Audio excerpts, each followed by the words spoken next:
कौशल जी, गुरुदेव आपको कोटि कोटि प्रणाम।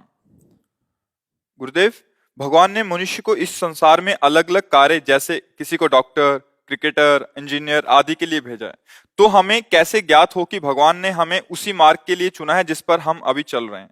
गुरुदेव कृपया मार्गदर्शन करें। वैसे बच्चा, ये तो कर्म के अनुसार निश्चित है, इसे भगवान ने नहीं भेजा है। पूर्व के हमारे कर्म, हमारा निश्चय पहले ही हो चुका है। भगवान की तरफ से मानव देह केवल भगवत प्राप्ति के लिए मिला है। कर्म के अनुसार बहुत पढ़ा लिखा आदमी भी गरीब और बिना किसी व्यापार आदि के भी बहुत निम्न स्थिति में देखा गया, और बहुत ग्रेजुएट पढ़े लिखे, उसने कर्म तो बहुत बढ़िया किया, पढ़ाई एकदम, लेकिन पूर्व का उसका कर्म बिगड़ा हुआ है, तो उसको कोई उन्नति का चांस नहीं दे रहा है।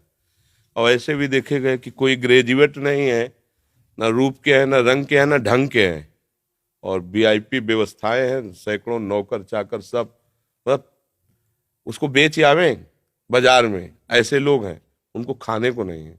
वो इतना मंद बुद्धि का होते हुए भी ऐसे ऐश्वर्य का भोग रहा है। इसमें कर्म प्रधानता होती है। मनुष्य को भगवान ने भेजा है केवल केवल भजन करके भगवान की प्राप्ति कर ले। ये कर्म साइड है, मुख्य है उद्देश्य भगवत तत्व का ज्ञान हो जाना, भगवत प्राप्ति हो जाना। बस इस बात को संसारिक जन नहीं जानते।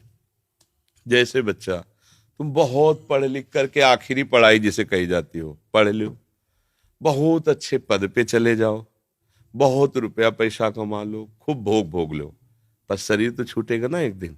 ये पता है ना तुम्हें? शरीर छूटेगा ना। जब छूटेगा तो फिर नया जन्म होगा, फिर तुम्हें नए से पढ़ना पड़ेगा, काखा गा गांगा, सारी पढ़ाई बेकार, फिर नए से रुपया कमाना पड़ेगा, फिर नए से सुख सामग्री एकत्रित करनी पड़ेगी, फिर भोगो, फिर मरो, फिर नए से फिर शुरू।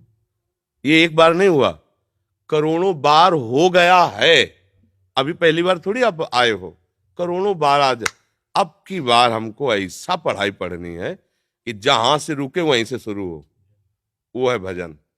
100 बार राधा राधा बोला है और शरीर छूट जाएगा, तो 99 पॉइंट से नहीं चलोगे, फिर 100 के ऊपर 1 2 3 100 प्लस, नीचे नहीं उतरना पड़ेगा। अगर आपको थोड़ा ज्ञान हुआ है तो मरने के बाद जब दूसरा जन्म होगा उसी ज्ञान से, तभी देखा जाता बालक होते हुए बड़ी बड़ी भागवतिक बुद्धि, उसका पूरा खजाना जमा है।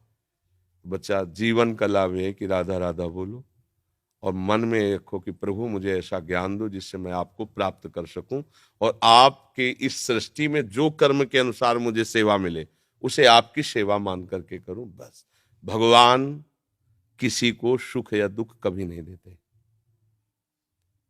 आप सोचो, यहीं से हम तुम्हें उदाहरण देते हैं। हमारे देश के प्रधानमंत्री का उद्देश्य क्या है? मेरा पूरा भारत सुखी रहे। कोई भी बैठे उस पद पे, हम नाम किसी का संबोधन करके नहीं, उस पद का भाव क्या है? पिता की तरह पूरे देश की प्रजा का हित करना, पालन करना।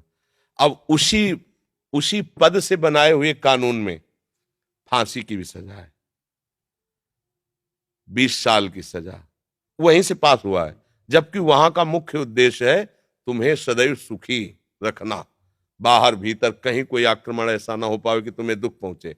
पर तुमने ऐसे कर्म कर दिए कि संविधान आपको बख्शेगा नहीं। समझ गए ना? ऐसे ही हमारे भगवान कभी किसी को, वो तो नॉर्मल उदाहरण, कहाँ एक प्रकृति के अंश शरीर में फंसा हुआ जीव कोई भी हो, और कहाँ समस्त प्रकृति का ईश्वर परमात्मा। ये कृति है, उसकी रचना है। कोई भी रचना होती तो रचनाकार तो होता ही ना, इसको कहते हैं कृति, प्रकृति। तो इसका रचनाकार ईश्वर। वो इतना दयालु है, इतना दयालु है कि वो किसी को भी कष्ट नहीं दे सकते कभी भी। अब हम ऐसे कर्म कर बैठते हैं कि संविधान लागू हो जाता है। जैसे भारत का कानून संविधान है, आप अभी कुछ गलत कार्य करो तो आपको दंड मिलेगा। अगर आप 18 के नीचे हो तो दूसरा हिसाब है, ऊपर हो तो उसका दूसरा हिसाब किताब है। तो यद्यपि हमारे देश का राजा नहीं चाहता कि आपको कष्ट मिले, पर आपने कर्म ऐसे कर लिए कि अब आपको भोगना पड़ेगा। मतलब वही आपके सपोर्ट में खड़ा है और वही आपके पतन में सिद्धांत की रचना की है। तो कर्म हमारे हमको उन्नति और अवनति कराते हैं।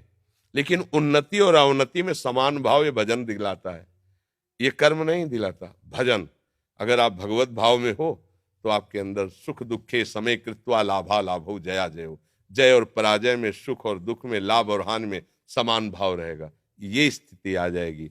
और अब हमारा अगला जन्म ना हो, हम भगवान के पास जाए।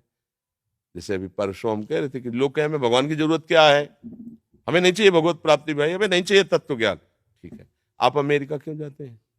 अच्छा पैसा मिलेगा।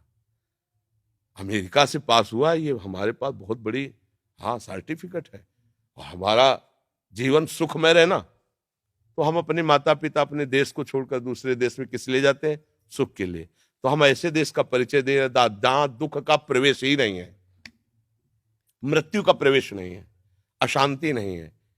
बोलो कितना सुख होगा जब मरने का भय नहीं। अभी आप कुछ भी करो, मरने का भय लगा है, सुंदर सुंदर सब कुछ मिला है, लेकिन सब छूट जाएगा, हम मर जाएंगे। चाहे जितना घी पिए मर जाएंगे, चाहे जितना बैंक बैलेंस में मर जाएंगे, चाहे जितनी सुंदर पत्नी हो, पति हो, पुत्र, सब छूट जाएगा। धोखे का खेल है कि नहीं? ऐसा एक देश है भगवान का धाम, जहां प्रियाजू लालजू विराजमान, वहां न मरना है, न बिछुड़ना है, न कमाया है, न परिवर्तन है, चिदानंद धाम। तो भैया सुख के लिए जैसे हम विदेश जाने की तैयारी करते हैं, ऐसे महासुख के लिए हम निकुंज देश जाने की तैयारी करें। वृंदावन धाम चिदानंद, भाई रामोपासक है अवध धाम साकेतपुरी, शिव उपासक है कैलाश धाम। भगवान अपने धाम में बुलाकर जीव को कृतकृत्य कर देते हैं। इसलिए बच्चा पढ़ो लिखो, कर्म के अनुसार जो उन्नति अवनति मिले उसमें समान भाव रखते हुए नाम जप करो, तो जीवन का लाभ मिल जाएगा। अभी बच्चे हो, शायद हमारी बात ना समझ पा रहे हो, कुछ तो समझ में आती होगी जी।